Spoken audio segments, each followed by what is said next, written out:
বাস, train কিংবা metro রেলের মতো গণপরিবহনের যাত্রীদের একটা বড় অংশই শিক্ষার্থী। জীবনের প্রয়োজনে নিত্যদিন পথ চলতে হয় প্রবীণদেরও। এতদিন কেবল লোকাল বাসে ভাড়া ছাড় পেত শিক্ষার্থীরা, সেই তালিকায় এবার যুক্ত হচ্ছে ট্রেন ও মেট্রো রেলও।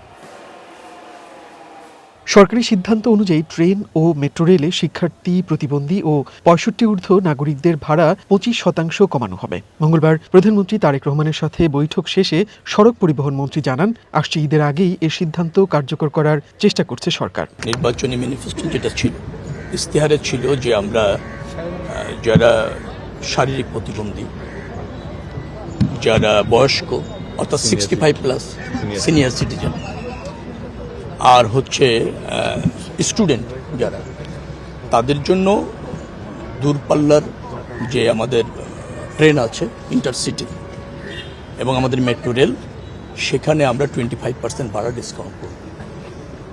যেহেতু ঈদের অল্প দিন বাকি, আমরা ঈদের আগেই চেষ্টা করছি, কিন্তু সম্ভব হওয়ার সম্ভাবনা একটু কম, কিন্তু আগামী কুরবানির ঈদের আগে নিশ্চয়ই এটা নিশ্চিত হবে এবং এইটা কার্যকর হবে। পরিচয়পত্র পরিদর্শন করতে হবে এবং আইডি কার্ড যেটা আছে সেটা দিয়ে তো আপনি রেলে টিকিট কাটেন এখন, তো সেটা দেখালেই 65+ নাগরিকরা এই সুবিধাটা পাবে।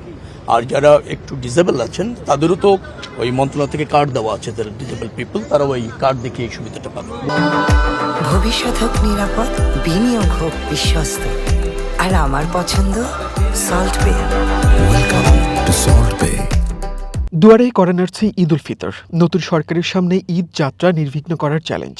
সড়ক পরিবহন মন্ত্রী জানান, সব প্রস্তুতি নেওয়া হয়েছে, এবার ঈদে সাধারণের ঘরে ফেরা হবে স্বাচ্ছন্দ্যের। রাস্তার উপর যততত্র অবস্টেকল তৈরি না হয়, মানে বাজার ঘাটগুলো, লেনগুলিকে মানে কাজে লাগানো যায়, দখল যাতে না থেকে থাকে অস্থায়ীভাবে, যেমন বাজার বসে যায় ঈদের সময়, সেগুলি সেটা থাকবে না, যততত্র পার্কিং থাকবে না।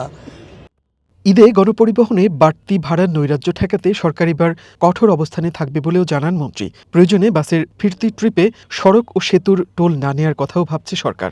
যে এবার তাদেরকে ভাড়া নির্দিষ্ট হারে নিতেই হবে, যে ভাড়া আছে, অঙ্গীকার না শুধু, এটা বাস্তবায়ন করা হবে। তারা যেটা বলেছে, একটা দাবি আমাদের কাছে করেছে যে বাসটা যখন খালি আসতে চায় বা আসতে হয়, তাদেরকে সেতু যখন ক্রস করতে হয় টোলটা ফ্রি করে দেওয়া যায় কিনা, এতটুকু দাবি তাদের আছে।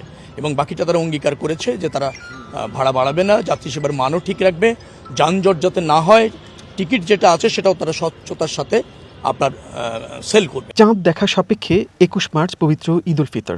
সম্ভাব্য এই তারিখ ধরেই 19 থেকে 23 মার্চ পর্যন্ত ঈদের ছুটি নির্ধারণ করা আছে। মন্ত্রী জানান, ছুটি 1-2 দিন বাড়ালে সড়কের ভোগান্তি কমবে। সেক্ষেত্রে নির্বাহী আদেশে ঈদের ছুটি বাড়তেও পারে, যে সিদ্ধান্ত আসতে পারে মন্ত্রিসভার আগামী বৈঠকে। একদিন ছুটি বাড়ালে ছুটিটা আরো স্বস্তির হয়, তবে সেটা সরকারের সিদ্ধান্ত, সেটা এখনো বিবেচনায় নেওয়ার সুযোগ হয়নি। মুনির মিল্লাত, ওয়ান নিউজ, ঢাকা।